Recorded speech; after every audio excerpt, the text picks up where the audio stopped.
আপনারা সবাই কেমন আছেন? আলহামদুলিল্লাহ আমি অনেক ভালো আছি।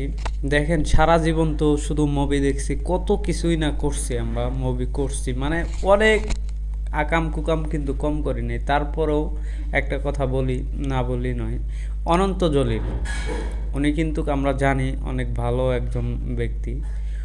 উনি যে এভাবে আলোচনা করবে বা করতে পারে আমরা কিন্তু আগে কখনোই জানতাম না।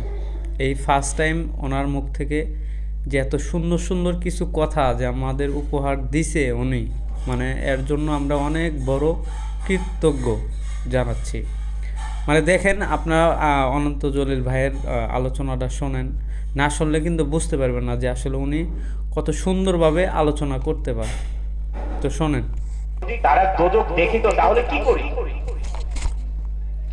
তখন বলবেন যে ফেরেশতাগণ যে তারা দোজখ থেকে পানা চাইতো এবং পলায়ন করত।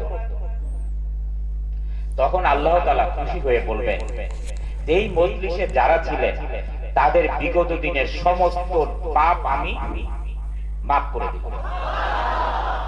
তাহলে বন্ধুগণ, এইবার আমি আগে যেটা বলেছিলাম যে অনেক ছোট ছোট কাজে আল্লাহ তাআলা আমাদের নেক রেখেছে।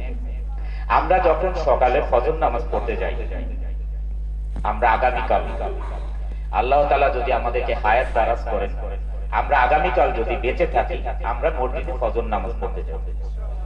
ফজর নামাজ পড়ে আমরা দৌড়াদৌড়ি না করি বাসায় আসার জন্য। প্রত্যেকটা মসজিদে ইমাম সাহেবরা এবং তাবলীগ জামাত যদি থাকেন তারা বায়ান করেন। তার মানে কি হলো, আজকে 17 তারিখ, আল্লাহ তাআলা যদি আমাদের সবার গুনাহ মাফ করেন, 18 তারিখে আমাদের কোনো না কোনো কারণে আবার গুনাহ হবে,